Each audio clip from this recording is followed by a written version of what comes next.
Questo è il settimo appuntamento delle giornate psicogeriatriche agrigentine. Oggi si parla di Alzheimer e della dignità oltre la cura. Un interessante appuntamento medico che come ogni anno riscuote sempre tanto successo, tanto interesse, anche perché abbiamo visto che c'è una platea particolare con tanti operatori, tanti medici che arrivano da tutta la Sicilia oltre. Sì, abbiamo deciso di affrontare questa tematica perché a mio giudizio è molto importante, perché la tipologia della malattia comporta una perdita della dignità precoce. La persona perde la memoria, ma rimane sempre una persona che bisogna rispettare, bisogna tutelare più che mai. E questo è un aspetto importante che spesso dimentichiamo. Allora bisogna valorizzare questo concetto e metterlo in chiaro, che queste patologie vanno tutelate più delle altre, proprio perché hanno un rischio maggiore di perdere la propria immagine, la propria dignità, la propria personalità. Allora bisogna costruire questa difesa, noi operatori, noi medici, noi famiglia, noi società, con una maggiore rispetto e una maggiore tutela. La sanità cosa può fare, cosa sta facendo per cercare di aiutare il malato? Beh, purtroppo questo è una patologia silente, ingravescente, che comporta degli oneri economici non indifferenti.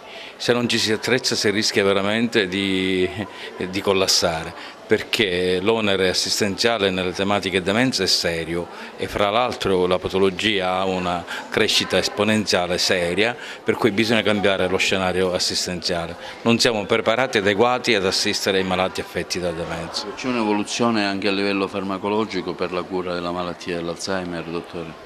Beh, la speranza non bisogna mai perderla, molti trial sono falliti.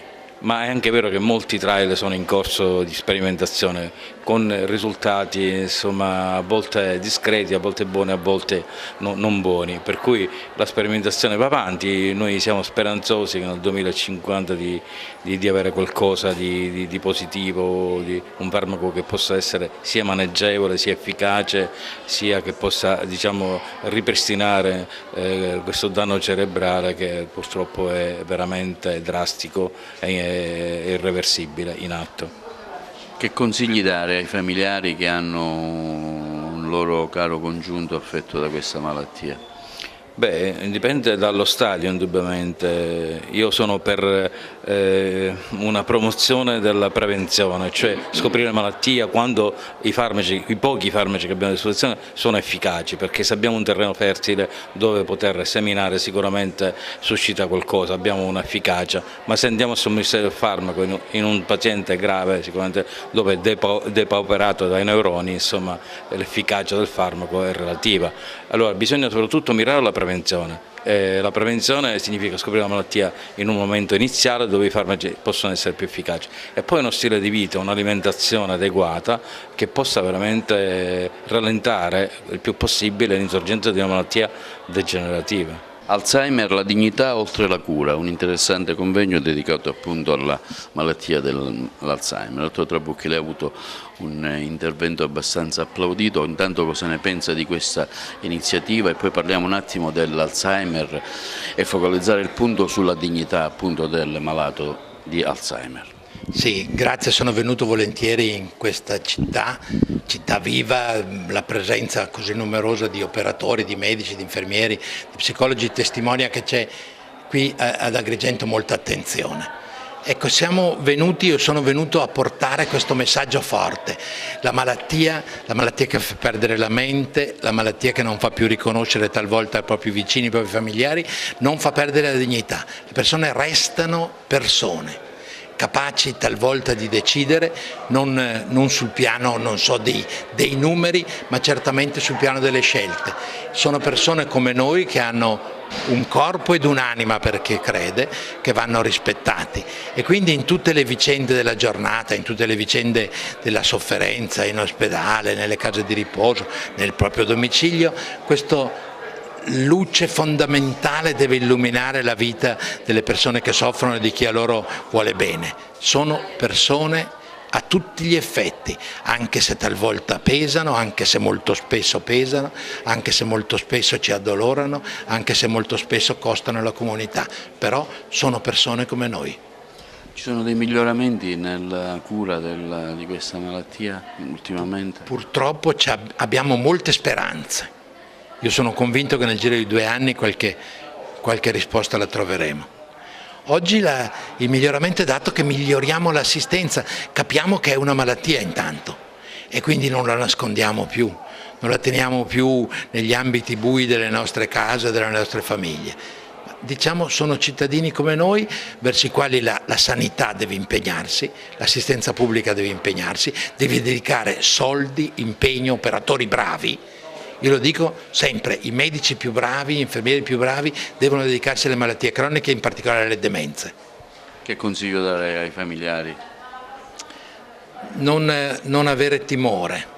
La malattia di Alzheimer non è ereditaria e quindi abbiate la forza di uscire, di portare i vostri congiunti per la strada, di camminare con loro. E poi non abbiate paura a chiedere aiuto ai servizi, chiedere aiuto al vostro vicinato, ai vostri parenti. Talvolta la chiusura dei familiari più prossimi comporta una riduzione proprio anche della richiesta di aiuto.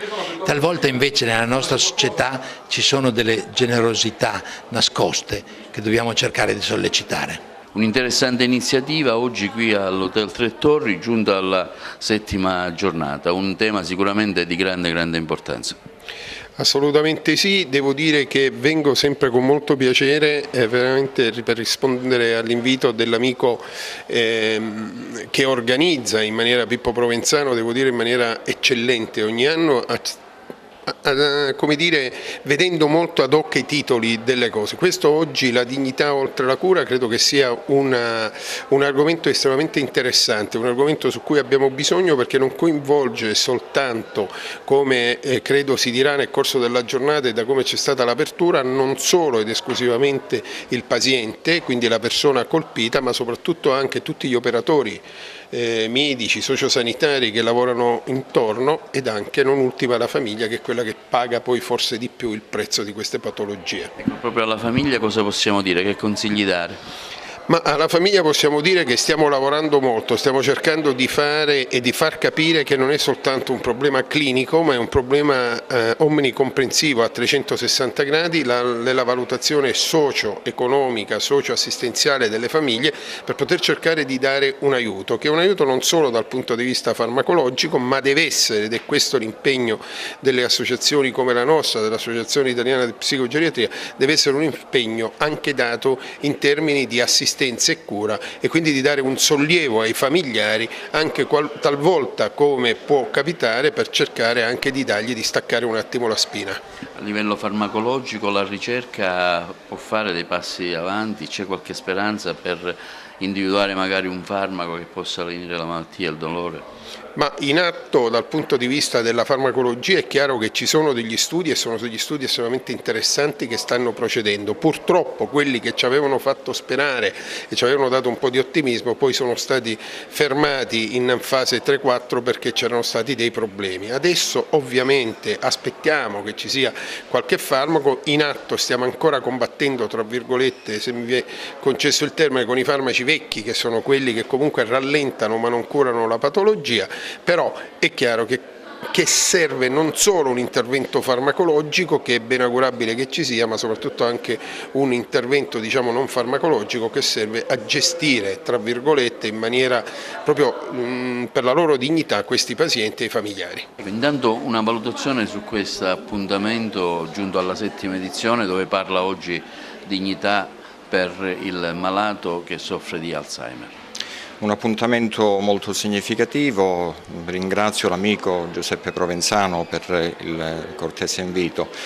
La dignità oltre la cura, la dice tutta naturalmente su questo, la problematica dei pazienti, il feeling oltre la memoria, come diceva poc'anzi il professore Trabucchi, vale a dire la necessità che questi pazienti abbiano una loro dignità, le loro famiglie, e che vengano supportati non solo da un punto di vista farmacologico ma anche da un punto di vista non farmacologico. Il segno ai caregivers è assolutamente una pratica ineludibile per tutto questo. C'è uno studio sulla malattia, quali potrebbero essere le cause che la determinano?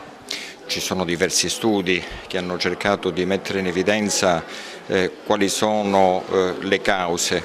Probabilmente le cause sono molteplici, non è una sola, e sicuramente quello che possiamo fare attualmente è nell'ambito preventivo, quindi stili di vita adeguati, controllare i fattori di rischio cardiovascolari, l'ipertensione, il diabete, la dislipidemia, l'obesità, altre condizioni di questo tipo, uno stile di vita attivo, la dieta, naturalmente la dieta mediterranea ha dimostrato di avere qualche efficacia. A parte questo non abbiamo attualmente dei mezzi risolutivi da un punto di vista farmacologico, delle speranze senz'altro per il futuro, anche se purtroppo, devo dire purtroppo, molti studi sono stati interrotti, diverse aziende farmaceutiche sono ritirate proprio perché non è stato considerato cost effective, però attualmente noi andiamo avanti con i mezzi che abbiamo, senz'altro la diagnosi precoce è un aspetto ineludibile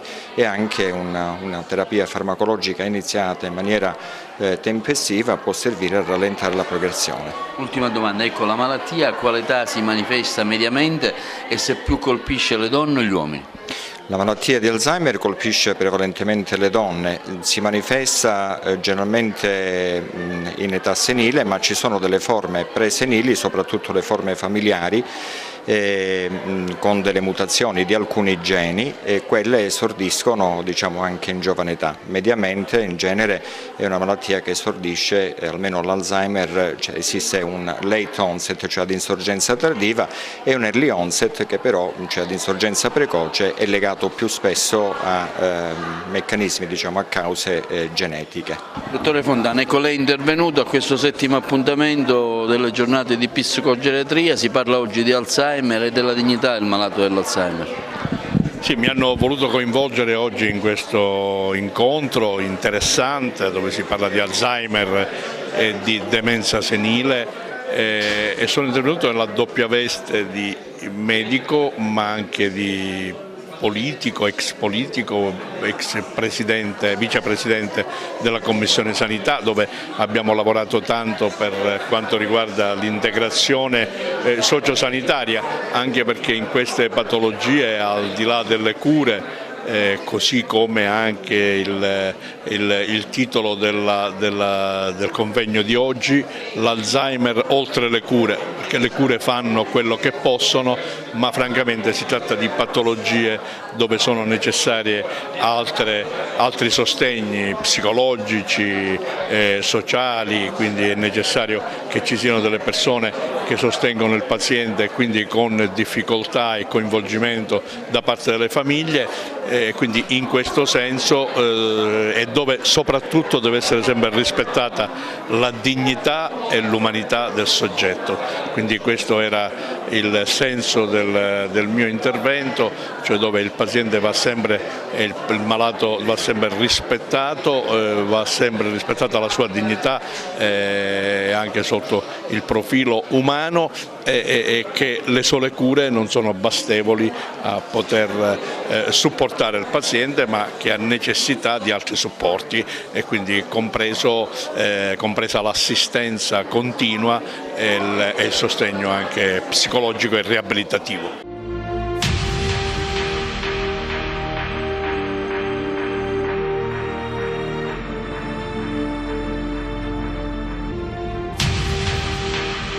Sesto appuntamento del congresso agrigentino di gastroenterologia pediatrica, un appuntamento congressuale diventato ormai un appuntamento stabile nel panorama informativo medico-scientifico agrigentino. Esatto.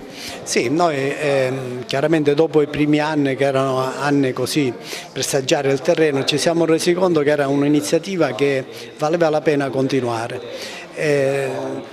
Spiego, come ho detto durante la mia presentazione, questo congresso è un congresso di cultura. Noi, diciamo, l'argomento di base è sempre quello medico, gastroenterologico, pediatrico, con la presenza dei relatori di fama internazionale e poi abbiniamo di anno in anno un argomento diverso dalla medicina, quindi un po' così a 360 gradi, culturale in genere. Quindi gli altri anni abbiamo utilizzato l'adozione di un monumento agrigentino, altri anni alle opere letterarie dei nostri letterati Sciascia e Pirandello, eccetera. L'anno scorso la mitologia e quest'anno abbiamo voluto utilizzare l'argomento di matematica. Un appuntamento importante che vede anche tanti partner, tanti colleghi provenienti da tutta l'Italia, addirittura abbiamo visto anche oggi l'ex presidente Cuffaro. Sì, ho avuto il piacere oggi di avere l'ex presidente Cuffaro in quanto medico, perché ho fatto una bella relazione tra i rapporti tra medicina e matematica nei secoli e attualmente di questi tempi. Ha fatto un'esposizione puntuale, lo devo ringraziare apertamente per avermi dedicato un po' di tempo al nostro congresso. Che consigli dare in particolare alle famiglie che magari soffrono di qualche disturbo nella materia, i primi sintomi, ecco, cosa consigliare loro? Ma sa, chiaramente quando i sintomi sono iniziali, il pediatra di base è il medico che si deve interessare, a cui si deve bussare in prima battuta. Certo, se è una cosa semplice, risolvibile, ok, se non si risolve nel giro di qualche giorno, quindi dipende anche dalle condizioni di salute del bambino, poi bisogna rivolgere agli specialisti, come lo è in tutte le branche della medicina. Quindi la stessa cosa è nella gastroenterologia, quindi bisogna andare a bussare allo specialista gastroenterologo laddove hai difficoltà a venirne a capo di un problema. Quindi il rapporto col pediatra di famiglia, diciamo, è importante? Il rapporto con il pediatra di famiglia è fondamentale, perché il primo medico che viene sentito è sempre il pediatra di famiglia, e i rapporti miei con i pediatri di base o pediatra di famiglia, un po' di tutta la Sicilia in genere, sono buonissimi. Anche se sono in pensione, però riesco anche a dare qualche consiglio ancora, insomma. Quindi nonostante in pensione riesce sempre a essere nella materia, aggiornarsi? Sì, mi aggiorno, ho scritto recentemente un libro in inglese, una rivista inglese, una Food Allergy in Infancy, cioè mi tengo un pochettino, mi stimola a crescere, perché benché abbia 72 anni, però poi alla fine ancora un po' qualche neurone rimane, allora conviene tenerlo attivo. Allora ci diamo appuntamento un altro anno. Il prossimo anno sicuramente. Quale sarà l'argomento che pensate di abbinare alla medicina? È un argomento di chimica, esattamente sulla tabella periodica degli elementi di Mendeleev, quindi costringerò i colleghi a studiare ancora. Sesto appuntamento quest'anno di convegno gastroenterologia di pediatrica, un appuntamento che ormai è diventato un punto di riferimento, diciamo, per la medicina, per l'aggiornamento medico-scientifico nella nostra città. Sicuramente sì, assolutamente sì, e noi speriamo che ci sia il settimo, l'ottavo e nella numerazione anche quelli a venire. È ovvio che deve essere così, perché è giusto che non ci si fermi e non si adagi su quelle che sono le conoscenze pregresse. La medicina è una scienza in divenire e noi, come ogni anno, associamo al nostro congresso qualcosa che parallelamente va avanti con la medicina e che negli anni e nei secoli ha sempre dato un contributo anche alla stessa medicina. Abbiamo parlato di cultura, abbiamo parlato di arte, abbiamo parlato di scienza, oggi parliamo di numeri. È ovvio che tutto è a supporto della scienza e della conoscenza e quindi è giusto proseguire in questa iniziativa, anche perché gli argomenti trattati sono argomenti di quotidianità che ognuno di noi nel proprio lavoro affronta ed è un bene aggiungere conoscenza su conoscenza, perché poi alla fine quello che ho detto poco fa, il messaggio finale è riferito all'utente, o meglio il beneficio finale è dell'utenza, cioè dei nostri piccoli pazienti. Qual è il livello della gastroenterologia pediatrica in Sicilia? Poi magari uno spaccato anche sul nostro territorio. Io, per quelle che sono le mie conoscenze, posso dire che è un livello medio-alto, perché ci sono delle eccellenze, vedi il dottor Iacono che è andato in pensione, vedi il professore Magazzù che è qua e tant'altri che quotidianamente si spendono per tenere alto, per tenere viva questa branca, come del resto anche altre branche, oserei dire, cioè fare gli elogi alla gastroenterologia non vale alla medicina in genere, sarebbe un torto agli altri colleghi e non mi sento fare, perché ritengo e penso che in Sicilia ci sia una buona medicina. Oggi è importante il raccordo anche con tanti esperti che vengono anche da fuori della Sicilia, giusto per, diciamo, un aggiornamento su esperienze reciproche che avete, una sorta di vasi comunicanti nel vostro settore, no?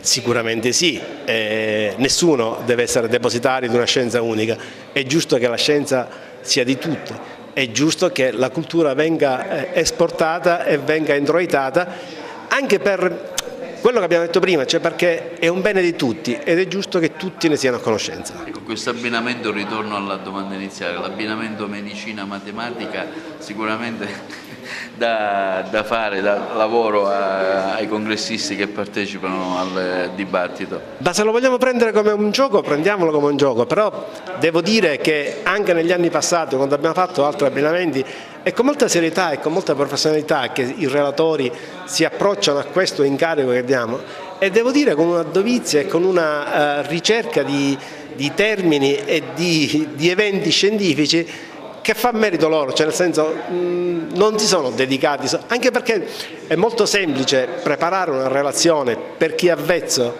a farlo, una relazione di medicina, che non uno studio su, come abbiamo fatto negli anni, quando abbiamo adottato un monumento, o su una sequenza numerica dove devi veramente andartela a studiare. E devo dare merito e adito negli anni passati ai relatori per quello che hanno fatto. Sicuramente sarà la stessa cosa quest'anno. Dottor Iacono ci ha anticipato che un altro anno parlerete di chimica, un argomento sicuramente più impegnativo. Ma il dottore Iacono va avanti e lui si diverte con questo, mi coinvolge, vedremo che ne verrà fuori. Ritengo che sarà anche quello un buon evento, ritengo che anche quello darà adito e modo ai relatori di cimentarsi e sicuramente riusciranno nel loro intento. Un'ultima domanda, ecco, siamo di fronte all'estate, una stagione sicuramente impegnativa per i bambini che soffrono il caldo, siamo in pieno periodo allergico, ecco, tutti questi fattori che consigli dare alle mamme di famiglia? Consigli, qui bisognerebbe affrontare il singolo problema ovviamente e dare dei consigli per ogni evento. La cosa più logica che viene a dire è il buonsenso. Quello non deve mancare mai, ovviamente. In modo particolare, se si conosce, se si sa che il proprio figlio è affetto da un'allergia o di qualunque tipo, è ovvio di non esporlo alle cause perché può solo aggravare la situazione. Quindi fondamentalmente il buonsenso. Poi le nostre mamme ormai sono abbastanza, le nostre mamme intendo le mamme dei bambini che noi seguiamo, sono abbastanza per certi versi preparati, quindi sanno cosa fare, cosa è giusto fare. E l'importante è che non manchi il buonsenso. Poi ovviamente nelle difficoltà il consiglio che do è quello di rivolgersi allo specialista e di non consultare internet, perché lì ci sono sorprese spesso negative. Quindi sempre come riferimento il pediatra di famiglia? Sicuramente e assolutamente sì, senza passare da internet, perché chi non lo sa usare, chi non lo sa adoperare, va a finire probabilmente in situazioni che non sa discernere qual è l'esatto e il contrario dell'esatto. Quindi la cosa più semplice è consultare, il consiglio che do io, consultare il proprio, anche perché, ripeto, siamo una categoria abbastanza disponibile, abbastanza presente sul territorio, quindi non ci neghiamo mai e un consiglio si dà sempre. Onorevole Salvatore Cuffaro, presente a questa iniziativa sicuramente interessante, sesto convegno di pediatria qui ad Agrigento, un convegno che ha la singolarità di abbinare alla medicina un settore, quest'anno è quello della matematica. Sì, per 2 anni consecutivi sono riuscito a dire no al mio amico Peppe Iacono e Gaetano Alletto, quest'anno non ce l'ho fatta, mi hanno coinvolto nel parlare dei rapporti tra la medicina e la matematica li ho dovuti fare. Nel far questo devo ringraziare Peppe Iacone e Gaetano Alletto perché sono riusciti intanto a farmi tornare a parlare in un convegno pubblico dopo 9 anni e a far ritrovare la mia dimensione che non fa parte più della mia vita ma che resta parte importante della mia vita. E poi sono riuscito a farmi fare una cosa che dubitavo qualcuno potesse riuscirci, cioè a farmi parlare di matematica, io che odio la matematica, che cancellavo i numeri quando dovevo studiare sulle pagine del libro. Però l'occasione è stata utile per rivedere tanti amici, per portare un contributo alla crescita di questa terra che amiamo e soprattutto mi è stato utile l'occasione per poter parlare della mia missione di medico in Burundi, nel dire ai medici presenti che se volessero dedicare qualche piccola parte del loro tempo a venire a fare i medici in Burundi, dove ci sono 2 milioni di bambini orfani, dove si muore perché non c'è ancora terapia per tutti per la malaria, dove i nostri colleghi medici la mattina hanno il problema se dare una pasticca intera di chinino a un uomo oppure spezzarla in 2 per darla a 2 bambini, dove c'è ancora la poliomelite, la tubercolosi, la febbre gialla, e posso assicurare loro che se verranno lì non saranno loro a portare speranza, ma torneranno in Sicilia ricchi di fiducia nei confronti della vita e soprattutto di speranza, perché quella è gente che non ha niente, che vive di stenti e di sacrifici, è però straordinariamente ricca di speranza e riesce a trasferirti una capacità di amare la vita straordinaria, quindi posso garantire loro che in cambio del loro tempo riceveranno questa bellissima soddisfazione. Presidente, lei parlava nella sua relazione di ricerca, ecco, si stanno facendo passi avanti nel settore della ricerca? Sì, il connubio matematica e medicina sta facendo fare grandi passi avanti soprattutto nella ricerca delle cellule tumorali, la degenerazione, il rapporto con l'immunologia, nella diagnostica per immagini. Ecco, io credo che matematica e medicina insieme stiano svolgendo un grande ruolo nella ricerca, nella diagnosi e nella terapia.